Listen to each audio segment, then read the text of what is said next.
We are coming up on the 17th anniversary of the NBA leaving Seattle. It was July of 2008 when the Sonics officially left Seattle, moved over to Oklahoma City. And as someone who grew up in Seattle, I remember it vividly. I was 10 years old. Probably the worst sports moment of my life. We've unfortunately had a few in Seattle, but this was the worst. And we haven't had an NBA basketball team since. And yet, I think we are going to get one soon. It's been rumored for a while that the Sonics were coming back, but I think now is the first time I can confidently say the Sonics are going to come back soon. And what does soon mean? I don't really know. It's not going to be this year. It's not going to be next year. After that, I think we probably get one by the end of the decade. So it's time to do an expansion draft. And we haven't had one in the NBA since 2004. And so what I wanted to do in honor of this impending expansion is do a mock expansion draft. And it's something I plan to do pretty much every year around this time until we get to the actual thing, which hopefully, again, is sooner rather than later, just to get a sense of what an expansion would look like in today's NBA. Because we haven't had one since the 2004 Charlotte Bobcats at that point joined the NBA. And so I think it's worth breaking it down, not only from Seattle and Las Vegas's point of view, but also the 30 other teams. And so this is going to be a lot. There's going to be a lot to get through. Got a lot of teams, a lot of players to talk about. I didn't want to do this just halfway. If I was going to do an expansion draft, I wanted to do the whole shebang. I wanted to do protections, look at eligibility, look at the rules. So this is going to be a long video. It's probably actually going to be split into two. This first one will all be about the rules. It'll be about the protections. Part two will probably say for the actual draft itself.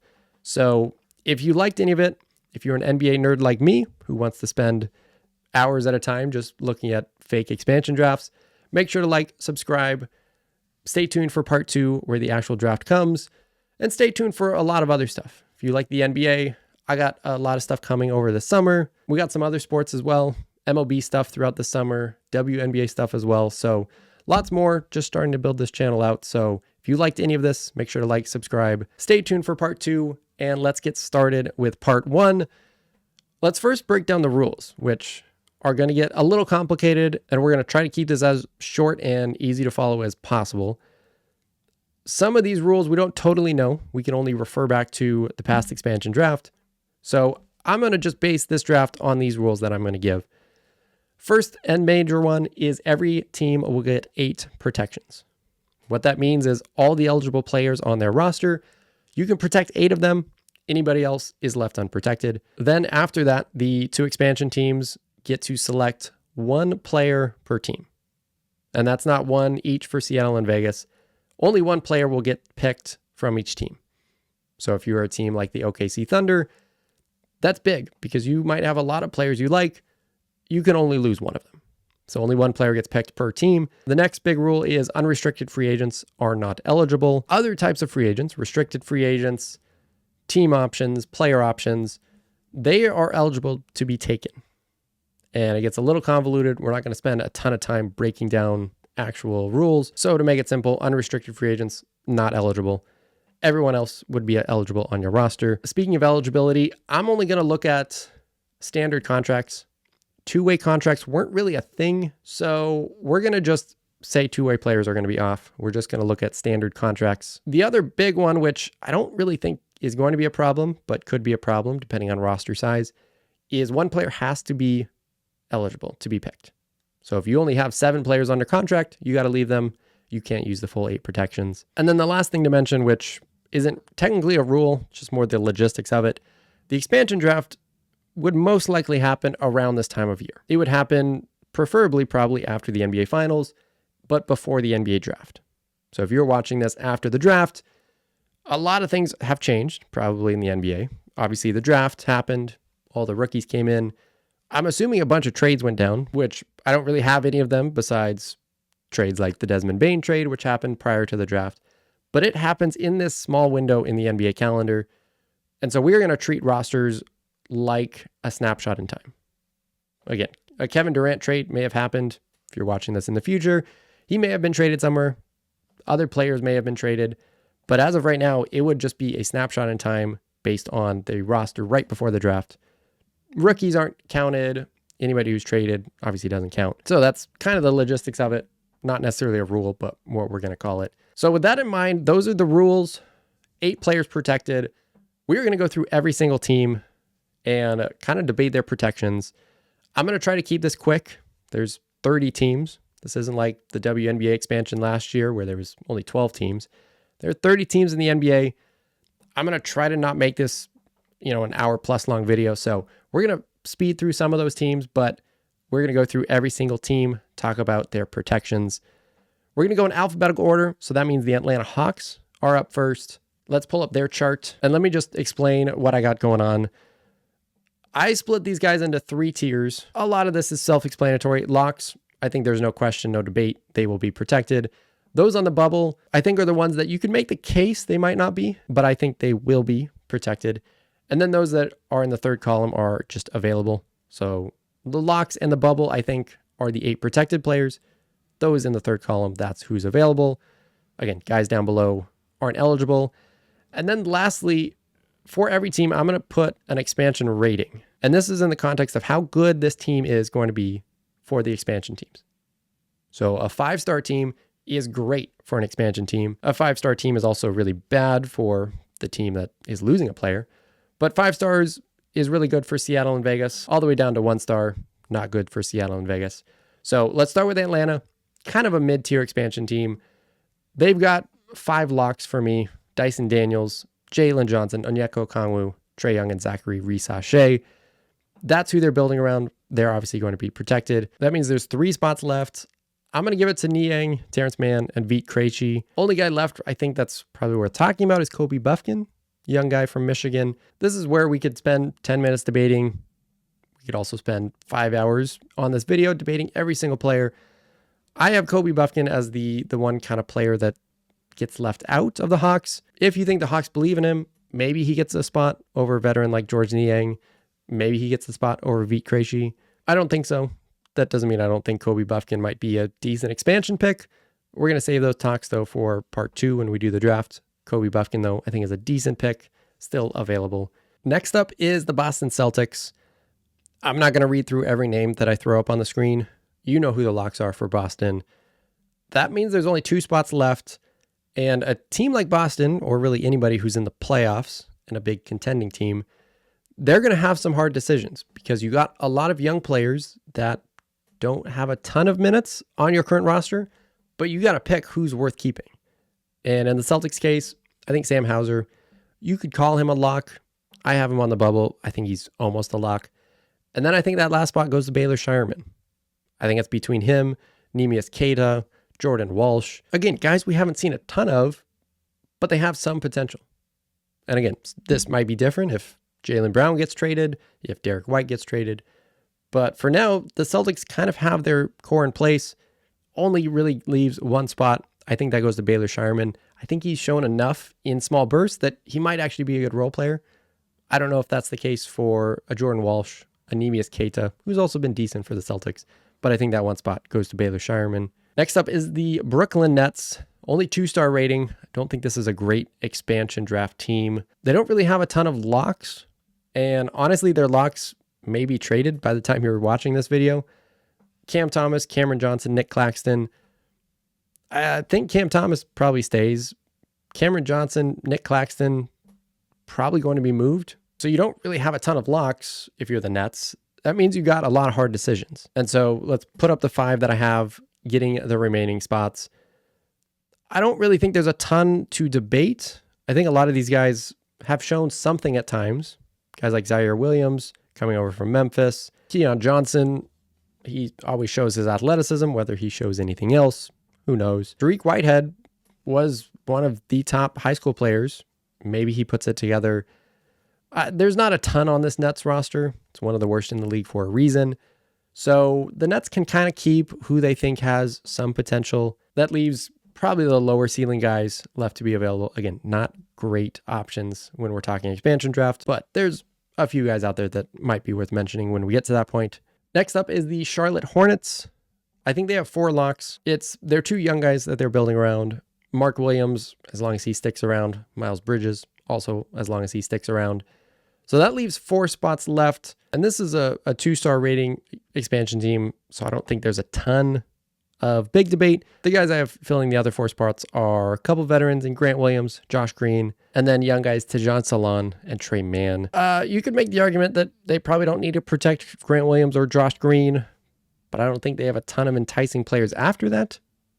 If you want to make the case for maybe a Nick Smith Jr., he's still young. He might be worth an expansion pick. Again, we'll talk about him more in part 2, but there's not a ton of depth on the Charlotte team. I think those 8 kind of just get protected automatically. Guys like Yusuf Nurkic, they don't need to be protected. Nick Smith, maybe a Musa Diabate, the only other guy that's worth mentioning. But for the most part, I think pretty set group for Charlotte. Next up is the Chicago Bulls. I only have 3 locks for them. And one of them's Kobe White, who again could be moved. And then the 2 guys that I think they're really building around, and that's Josh Giddey and Matas Buzelis. After that, I think there's a few guys that are probably worth mentioning. We'll throw them up. I think Vucevic still gets protected, although you can make the argument maybe he shouldn't be, but I think based on their roster, he gets protected. Then some young guys. Ayo Dosunmu, I've always loved ever since his days at Illinois. Dalen Terry, Jalen Smith, I think just by default, I think they still get a look. And then Lonzo Ball, I think is worth protecting. Again, he might be moved, but if he's still in Chicago, I think he's worth protecting. The big name here, and the first name that we'll definitely spend some time on, is Patrick Williams. He was the former 4th overall pick. He got a nice big extension from Chicago. If I were the Bulls, and I'm playing the role of GM for all of these teams, so at some point that's all I can do. If I'm the Bulls, I don't know if I would protect Patrick Williams. I would argue he might have a negative value at this point, which is unfortunate to say after what looked like a promising rookie year, 4th overall pick. Didn't really ever look like he was going to be a star, but at least would be a really good role player. And the Bulls paid him like a really good role player. And I just don't think he's worth it at this point. And so you have to kind of make the decision if you're Chicago. Do you say, yeah, we don't need Patrick Williams. He's a sunk cost. We would like to get rid of his contract. If so, I think you put him up to be picked. And then we'll talk in part 2 if it's worth it for Seattle or Vegas to pick him. But I think this is one of the first interesting conversations to have. I would say no. If you want to put him on, if you want to put maybe a Dalen Terry or Jalen Smith unprotected, I think you can. But I think it's definitely a conversation just based on the contract. And again, we are going to talk way more about contracts as we go on to some other teams that are going to also have interesting decisions. Contracts are going to play a role. This isn't your 8 best players. Contracts matter, both length and just how big they are. Patrick Williams, I think it hurts in this case. Next up is the Cleveland Cavaliers, the number 1 seed in the East this year. And because of that, it's kind of a boring expansion team. They've got their 6 locks, their main 6 rotation guys. Only 2 on the bubble, although you could argue it's just kind of a set 8. You could argue that the Cavs just pretty much protect their rotation. And that's what I have them doing. Dean Wade and Isaac Okoro being protected. Next up is the Dallas Mavericks, which is our first 4-star expansion draft team. And this could get really interesting. And there's going to be a lot of fun conversations we could have with Dallas. Again, I'm going to try to keep this short. I have 6 guys as locks. Obviously, your stars, AD, Kyrie. I think PJ Washington and Daniel Gafford are locks. If they keep them, there's a chance that either one of those could be traded. If not, I think they would keep them. And then young guys, Derek Lively and Max Christie. Derek Lively for sure. Max Christie, I think, has also shown a decent amount for their age, for their contract. I think they would be locks. So then that leaves only 2 spots. If you agree on those 6, only 2 spots left for Dallas. And if we throw up who I have on the bubble and who's available, there's a lot of interesting names. And not only interesting names, but it's a combination of young guys and some veterans that aren't just like throwaway veterans, actually some decent veterans. And so what I decided to do was kind of keep one of each. And in this case, I think Dallas keeps Jaden Hardy. He's shown enough that I think you just don't leave him unprotected. I think you try to keep him. If this is a year or 2 later, we might be talking a different story. But for now, I think they keep him. And then Najee Marshall, a veteran technically, but he played well for Dallas. And so, well, I don't think you can just leave him unprotected. I think you have to use that last spot on him. So that means no Caleb Martin, who Dallas technically just traded for. No Klay Thompson, who, again, we're talking contracts. I don't know if that one's super surprising, but still, it's kind of interesting to see Klay Thompson's name in the available section. And then no Omax. No Olivier Maxence-Prosper, former first-round pick from a couple years ago for Dallas. This is why I have it as a 4-star team. Those 3 players that I mentioned, all 3 could have arguments to be picked. And we will decide who is probably the best of that group in part 2.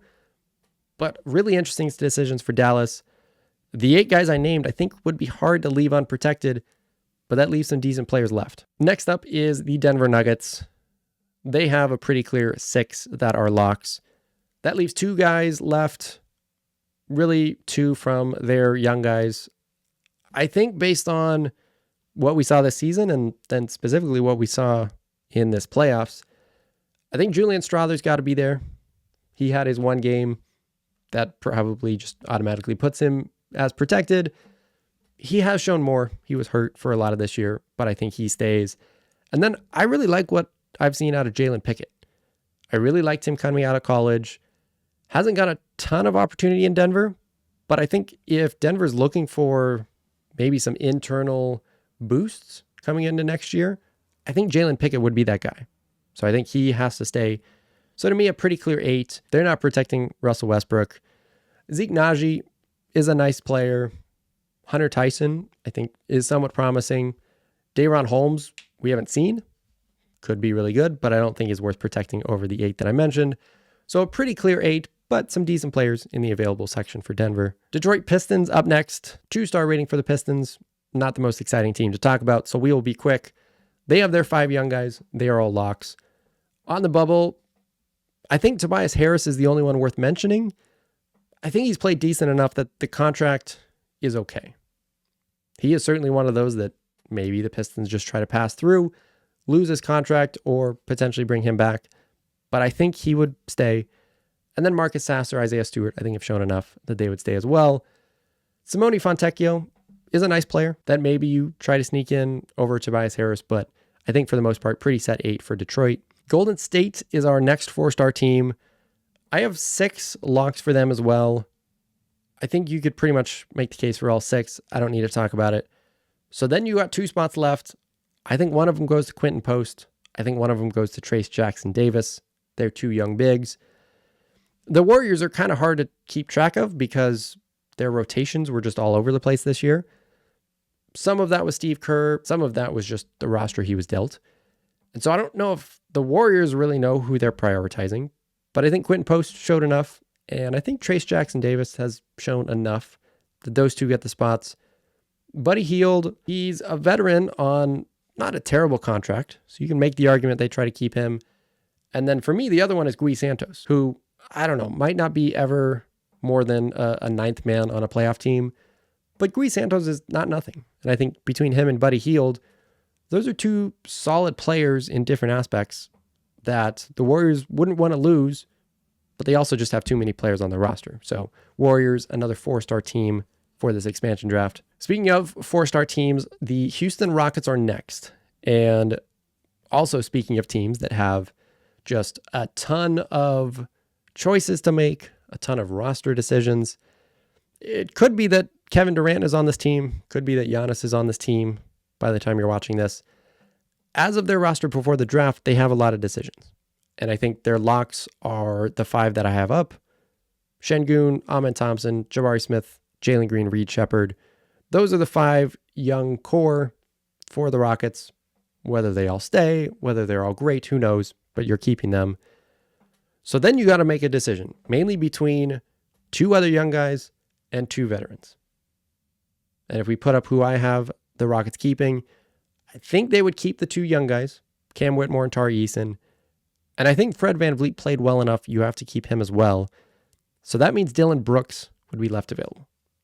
And that's a conversation to have. Do you prefer Dylan Brooks over Fred VanVleet? I like Dylan Brooks. I think he's a good defender. I don't think he's terrible, as some people would try to have you believe. But I think Fred VanVleet is more important to the Rockets. And I would rather keep my chances with Cam Whitmore or Tari Eason than I would keeping both Van Vliet and Dillon Brooks. So I think Dillon Brooks just gets kind of the short end of the stick. We will talk more about him in part 2. Does he get selected? What does that mean for the team? But I think he's kept unprotected for Houston. Next up is the Eastern Conference champs, Indiana Pacers. I am recording this before Game 7 of the NBA Finals, so could be that they are the NBA champs, could be they're the runners-up. But either way, if you're making it to the finals, you've got a good roster, which is great. You made it to the finals. You have a good roster. Only downside to having a good roster is when there's an expansion draft. Would be kind of tough for Indiana, so I have them as our latest 4-star team. I think there's a pretty clear 5 for Indiana. They're 5 guys that have contributed the most, who are still young, still have ability to grow. Only guy I would probably add to this, because I did this before the finals, is Obi Toppin. And I have Obi Toppin on the bubble. He's been great in the finals. He's been great throughout this playoffs. He's probably a lock at this point. I don't want to spend too much time on it. He's going to be protected either way. So after those 6, you got 2 left. And to me, there's 4 guys worth talking about. And we can put up on the screen. I think they protect the 2 younger guys, Ben Shepherd, Jarris Walker. But that means that 2 guys are left. And 2 guys that you really wouldn't think would be unprotected. One of them could potentially be the finals MVP. And again, I'm recording this before Game 7. There's a chance that TJ McConnell wins finals MVP. It's probably pretty slim. Pacers would obviously have to win. TJ McConnell would have to have a great Game 7. But that's how good TJ McConnell is and has been throughout this playoffs. The problem is he's not part of the Pacers' future, if we're being honest. And I think if you're the Pacers, and this would be a hard decision to make if the expansion draft were happening for real right now, you would have to think as logically as you could. And it could be that Indiana says, you know what, TJ McConnell means too much, especially if they end up winning it all. We can't risk losing him. You have to protect him. And that very well could be the case. Maybe you leave a Ben Shepherd unprotected. A nice player, a good role player for them, but you just need TJ McConnell. That very well could happen, and you might agree with that. For me, I'm okay leaving TJ McConnell unprotected for a couple different reasons. But the first and biggest reason is in this situation, I don't think he'd be picked because I don't think he's the most desirable unprotected player. I would pick Johnny Furphy. And again, spoiler alert for part 2. Johnny Furphy for me, again, doesn't really get minutes for Indiana, but he's a rookie with potential. And if we're talking about building a team, yes, TJ McConnell is great right now. He's beloved in Indiana. If I'm Seattle or Vegas, yes, you would definitely consider TJ McConnell. It would be a great role model, would be a great guy to add to your team as you start building out. But Johnny Furphy has the potential to be a really good player for years to come, and that's not the case for TJ McConnell. So I think for the Pacers, since losing Johnny Furphy would probably be more realistic, you could probably sneak TJ McConnell through without protecting him. I think that's probably what happens. If you want to make an argument for TJ McConnell, if you want to even make an argument for Johnny Furphy, maybe him over Ben Shepherd or Jarris Walker, go ahead. I think this is how it works. But a really interesting decision, especially this year with the Pacers making it all the way to the finals, potentially winning it all, and a really weird dynamic for the front office, if that's the case. Next up is the LA Clippers. 2-star rating, not much to talk about. They have their 4 stars, or quote-unquote stars, that would be locks. The other 4, I think, are probably pretty self-explanatory. I think Bogdanovich, Derek Jones, Chris Dunn get protected. That means there's 1 spot for a young guy, and I think that would go to Cam Christie. Kobe Brown, maybe, if you just want to look at pure potential, but I think Cam Christie has more and has shown more at this point. So pretty self-explanatory 8 for the Clippers. Won't spend too much time on it. Same thing with the Lakers, who are up next, putting up the locks for the players that, again, are currently on the team. This may change soon, but based on their current roster, those guys are all locks. 2 spots left. I'm not going to have the conversation for long. I have Gabe Vincent and Jared Vanderbilt being protected. Bronny, I have unprotected. I'm going to spend 20 seconds on it. That's all I'm going to spend. Bronny James is a good player. He was a solid pick at pick 54. He's shown some potential. Is he somebody that an expansion draft team would seriously consider? Potentially. I think he's kind of on that cusp. Would an expansion team actually pick him? No, this is where the Lakers would bribe them. And I don't mean literally bribe, just bribe within agencies and all of that sort of stuff. Or work out some sort of deal. Bronny James is not being selected. I don't need to talk more about it. Other than that, the Lakers don't have that much to talk about. Jordan Goodwin has been nice, but after that, not a ton else to talk about. Next up is Memphis. And Memphis is the first team that made the big trade going into the offseason. And they made it before this mock expansion draft season, so we can count this trade in our considerations. That means they don't have to protect Desmond Bane, but they do have to protect kind of the rest of their young core, led by Ja Morant, led by Jaren Jackson Jr., assuming he stays. Then after that, I think you've got to make the decision on some of the other guys you just traded for. Now, if the expansion draft was real this year, that would play a factor in the trade dynamics, all of that. In this hypothetical example, I don't think Memphis would protect KCP. I think he's one of those veterans who's not on a terrible contract, but on one that is probably just enough that Memphis wouldn't really need to protect him. And they'd rather protect their young players, G.J. Jackson, Scottie Pippen Jr., and then we'll throw Cole Anthony in there as well. I think he stays. But Memphis has got some fun pieces, and I think they're worthy of another 4-star rating because guys like Vince Williams has shown signs, John Conchar, KCP, Brandon Clark are all good veterans. Even Jay Huff, I think, had moments for Memphis. The Miami Heat are up next. They've got their 4 main locks, their 4 young guys. After that, I think you have to make some decisions. One of them is Andrew Wiggins, who I have them protecting. One of them is Jaime Jaquez, who a year ago would have been a lock. Now I don't think is the case. One of them is Davion Mitchell. He, I think, probably played his way into being protected. And then that leaves one more spot that I'm going to go with Pelle Larsson, the young Swedish player who had his moments, I think, for Miami. And if I had to pick another kind of random Miami player to have his moment, I think it's going to be Pelle Larsson. And so I think he gets the nod over Haywood Highsmith, who I initially had when I first did it. I just think if Miami's actually thinking of the future, it's probably more Pelle Larsson than it is Haywood Highsmith. I think they're okay making that decision. And no, Terry Rozier, I don't think would be protected. He's probably on one of the worst contracts. I know it's not super long, but he would gladly let him go if he gets picked. But Terry Rozier definitely not making it. The other 8, I think, are pretty clear. Next up is the Milwaukee Bucks. Only 2-star rating. Don't want to spend too much time on it. Their 4 guys are probably the locks. Damian Lillard, I don't have as a lock. I have him on the bubble. I would assume they would protect him, but I don't think it's a lock. Who knows? Old guy, tore his Achilles. Would Seattle or Vegas pick him?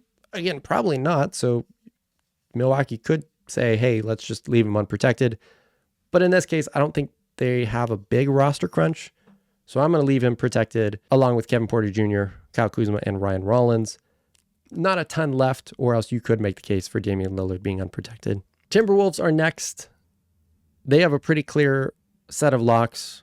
All of their stars, all of their young players. Julius Randle, I have on the bubble. You could argue he also played his way into a lock. I think just with everything going on, you can make the case that they try to move on from him, but I think he stays protected. And then the one spot left, I have to give it to Terrence Shannon Jr.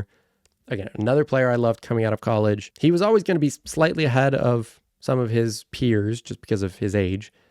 But I think he showed some moments and was good, especially in this playoff run for Minnesota. So I think he's got to stay. So that means Jalen Clark, who was a nice young player as well. That means Luka Garza. You know, if you want to give him a shot, he stays unprotected. So some decent players left for the Timberwolves, but I think the 8 that I have, you can't really go wrong. So some decent players left, clear 8 for Minnesota. New Orleans Pelicans are next. 4 locks I have: Herb Jones, Trey Murphy, Yee Misi, and Zion. Yes, Zion I think is a lock. We could spend 10 minutes if we want talking about Zion. Is he worth protecting? Yes, he's worth protecting. You're not going to lose him for nothing. If you want to make the case that maybe the Pelicans try to trade Zion to an expansion team, you could do that. They're not leaving him unprotected. The big one for me, as we throw up the rest of the roster, is going to be DeJounte Murray. And he's another one that unfortunately just tore his Achilles. He's not as good as Damian Lillard, but he's also younger than Damian Lillard. So Pelicans would also have to make a decision. Is it worth losing him, potentially, if one of the expansion teams picks him? Or do you wait out the Achilles? Do you think he can bounce back and be 75% of what he once was? If that's the case, I think you got to protect him. I think he bounces back. Again, he's not in his mid-30s. So I think you pick him. I think you keep him protected. Yes, that leaves some decent guys left, but I don't think this is a roster that, again, has a big roster crunch. So I think you keep Murray. You keep a veteran like CJ McCollum, along with Jordan Hawkins, Jose Alvarado, which I think are pretty clear bubbles. You can maybe call them locks, but I think really the only conversation is DeJounte Murray. I think they keep him. That gives you 8. I think that's a solid 8 for New Orleans. The Knicks are up next, and again, only a 2-star rating, but that's because the Knicks don't really play anybody. They play their set guys, which, is a whole other conversation, if that's good or not. But it's good for an expansion draft because you can just protect the guys you play, and that's it. So we got the locks. We got kind of their bench role players as the bubble, and then a couple young guys left, and that's it. So pretty clear split for the Knicks. Doesn't make it that hard for an expansion draft. Now we get to our only 5-star team, and it's, of course, the OKC Thunder. You probably could have guessed it. This is going to be the hardest conversation to have. These would be the hardest protections to make if you're a team. I think you have 4 locks. SGA, obviously, J-Dub, Chet Holmgren, and then I would throw Cason Wallace, just due to his age, his ability. I think he's a lock. After that, you can have a lot of conversations. And let's throw up the 4 that I have left. I think those are the 4, but there's a lot of good names in that last column. And the biggest one, and probably the most interesting name out of anybody we're going to talk about, is their first-round pick, Nikola Topic, who, yes, was a lottery pick. We also have never seen him play in the NBA. And he was also the lottery pick in a weak draft. I think that's not nothing. Does that mean he won't be a really good player? No. But the Thunder have also never seen him play. And yes, the Thunder are going to know way more than every other team because they have seen him rehab, they've seen him in practice. But the Thunder would have to make the decision. Is protecting Topic worth losing one of those 4 that at times have been really key rotation players for you? I don't think you protect him over Lou Dort. I don't think you protect him over Alex Caruso. I don't think you protect him over Hartenstein as well. So then it's pretty much Topic versus Aaron Wiggins. For me, at least, I know Aaron Wiggins is at least a good rotation player. He's been able to play minutes throughout this playoffs. Yes, a little bit up and down, but I know he can play big-time playoff basketball. I don't know that about Topic. And the Thunder may say, yes, we really think Topic is going to be good. We think he has a really high ceiling, and they protect him. That's the conversation, though, you have to have. Is that worth losing Aaron Wiggins? Maybe, and you might think so. I don't think so at this moment, but that's why they are a 5-star expansion team. They've got lots of decisions to make. Because even outside of Topic, Isaiah Joe was on this list. He's been a good rotation piece. Jalen Williams, the other Jalen Williams, a solid piece for the Thunder. Kenrich Williams has played some minutes for the Thunder. Ousmane Dieng, when he came out, we thought this was one of the big pieces for the Thunder. Hasn't really turned out. But again, that's like the 4th guy that I mentioned. So lots of players to choose from. Lots of big decisions to make. The Thunder are lucky. They only lose 1. It's probably going to be Topic. Maybe it's an Aaron Wiggins. Maybe it's an Isaiah Joe. But luckily, they only lose 1 of them. So that's the good news for the Thunder. Next up is the second team in the Desmond Bane trade, the Orlando Magic. They're obviously keeping Bane. They're obviously keeping their other young stars as well. So that only leaves 3 guys left. And this is another interesting expansion draft team because I think they have to keep Goga Bitadze. Has been really good for them. I think you keep Wendell Carter, who may be slightly disappointing this year, but I think is still a good piece for you. And then I've liked what I've seen out of Tristan da Silva.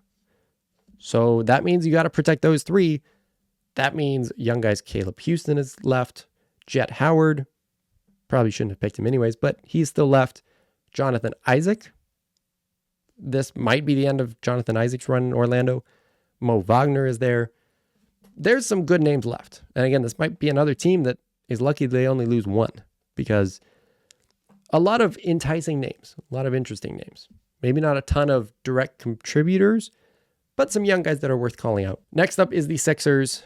And this was one conversation that I don't really want to have, but we got to do it with the Sixers. I think they have 4 locks. We'll throw them up on the screen. One name that is obviously not there, and one name that we have to talk about, is Paul George. And spoiler alert, we'll throw up the rest of the roster. I don't have the Sixers protecting Paul George. And you might say, okay, how bad he is, or how bad he played last year, the injury concerns is whatever, the long contract, whatever.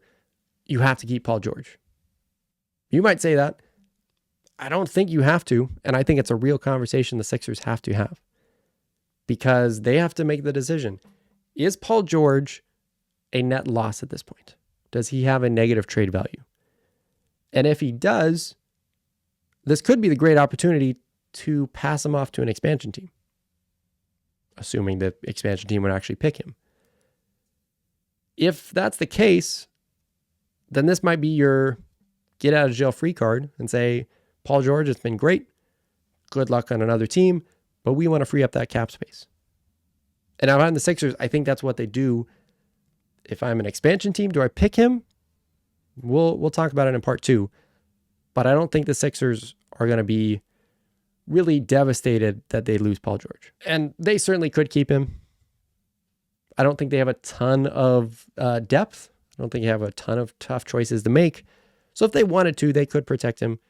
Maybe someone like a Ricky Council gets unprotected. That's reasonable, and it certainly could happen.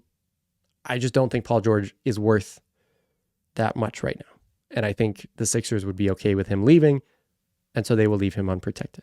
Next up is another conversation that is going to be easier to have, but we got to have it, is the Phoenix Suns. I have 6 locks for them.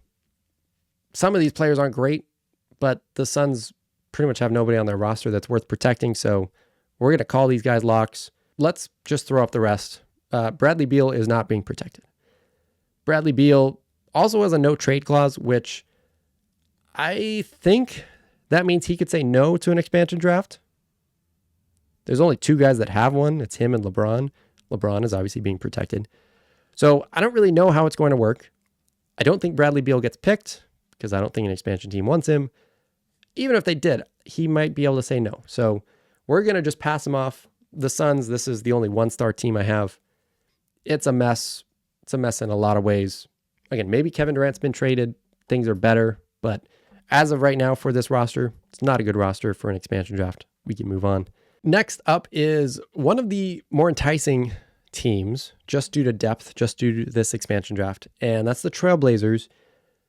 I think they have 6 legitimate locks, whether young guys like Scoot Henderson, Shaedon Sharpe, or some guys who have kind of came out of nowhere to turn into actual legitimate assets. Denny Avdia, Toumani Camara. So I think those are like legitimately 6 locks. 6 players that Portland's definitely not moving. So then the big question is, what do you do with DeAndre Ayton and Jeremy Grant? We'll put up the 2. I think they pick Ayton, and I think they leave Jeremy Grant. And I think this is one of those kind of situations where Jeremy Grant, is he a bad player? No. But is he worth his contract? Definitely not. And so I think this is a perfect example of a team saying, you know what, Jeremy Grant, we could probably trade you for probably almost nothing, or we could just kind of let you go. And I think that's what they do. I would rather protect Jabari Walker over Jeremy Grant. I would maybe even want to protect him, Matisse Thybulle, Robert Williams. There's some nice pieces on this team. And I almost wanted to make them a 5-star. I left the Thunder as the only team, but Trailblazers might be second in teams with the most decisions to make come expansion draft time. And then we go to the exact opposite in the Sacramento Kings. I almost wanted to make them a 1-star team. They probably should be at this point. they have their team. They have their kind of 7 guys set. That leaves 1 guy left. I think that's pretty clearly Devin Carter. So then you got not much left. I think Markelle Fultz returning to Seattle, maybe. That's the only fun thing about this team from an expansion draft point of view. Other than that, not much. Sacramento pretty set in their 8. Next up is San Antonio. Only got a few teams left before we wrap up. They also have a pretty set 6. Their core 6 at this point. Again, unless they trade for Giannis, unless they trade for KD. I'll keep throwing that out there. So then that means, what do you protect after that? I have them protecting Barnes and Julian Champagnie. Blake Wesley, Malachi Branham, personally, I've always really liked both of them. They just really haven't shown a ton in San Antonio. They'd only lose one of them. I don't think the Spurs are really going to stay up at night worrying about either of those two. I personally like both of them. I just don't think they get protected. So again, a pretty clear 8 for San Antonio. Toronto is up next. Toronto's a weird team, and they've always been a weird team ever since they won the championship. They've got some good locks. Brandon Ingram, Scotty Barnes, RJ Barrett, Grady Dick. Like, it's a weird amalgamation of a roster. Weird kind of group of players, but it's pretty clear they would protect them. And I think even the 3 that are left, I have them protecting quickly. I have them protecting Jacoby Walter and then Ochai Agbaji as well. Really, the only case you can make is quickly. If you think he's worth a salary dump, as we'll just call all these players, I don't think he's worth his contract, but I also don't think he's to that point. So I think the Raptors keep him. That's really the only conversation. Other than that, again, a pretty clear split for Toronto. And then our second to last team is the Utah Jazz. Not a lot of locks for them. Lauri Markkanen and Walker Kessler, definitely. I'll say Keontae George is a lock. Maybe he doesn't quite deserve it, but I'll put him as a lock. After that, I think it's just kind of take your pick. What young guys do you want to keep? I have them protecting Bryce Sensabaugh. Showed some signs. Isaiah Collier, Filipowski, Taylor Hendricks as well. And then do you protect any of the veterans? I have them protecting Colin Sexton over a John Collins. I can never tell what John Collins' trade value is. You could tell me he's worth nothing, because that's pretty much what everybody was offering Atlanta when he was being traded. Or you could tell me he's an actual nice piece. That could be the case. Maybe Utah protects him, but I think he gets left unprotected, along with some notable names, including Cody Williams. I don't think there's going to be many second-year players get unprotected. Cody Williams is unfortunately one of those players. And he was so bad in Utah, I don't even think he's going to get picked. That's just how bad he was. So Utah probably hangs on to him. Maybe he turns it around, but another name worth mentioning. And then we made it to our final team, the Wizards. I think they've got 4 legitimate locks. I think they've got some nice young pieces to build around, a nice young core. After that, depth is a little bit interesting because a lot of their depth is veterans. And in Washington's case, I don't think they protect any of them. I have them protecting AJ Johnson, Colby Jones, Corey Kispert, and Sadiq Bey. That means Chris Middleton, Marcus Smart, Jordan Poole, I think all get unprotected because all 3 aren't great. Their contracts aren't great. But I also don't think they're really important to Washington. And if one of them gets picked, Washington's like, great, that's fine. We didn't really need them anyways. So I don't think any of them get protected. Jordan Poole would probably be the only one if you want to say Jordan Poole is actually worth his contract. I just don't think so. So I think all 3 get unprotected. So that does it for all the protections. That was a lot to get through. It was a lot of names to go through, a lot of teams to go through. If you made it this far, congrats. You're an NBA nerd like myself. You love talking expansion drafts, talking obscure players that we probably have no need to be talking about. But let me know down in the comments if there was one team in particular that stood out, if there was one either protection or unprotection that you either agreed, disagreed with. Let me know down in the comments. And again, make sure to like and subscribe and make sure to stay tuned for part 2. That's where we're going to do the actual expansion draft. We'll take all the players that were left unprotected. We're going to draft between Seattle and Vegas to unveil this little mock expansion team. So lots to get to. Again, make sure to like and subscribe. Plenty more coming on this channel. Make sure to comment down below what you thought, and we will see you for part 2.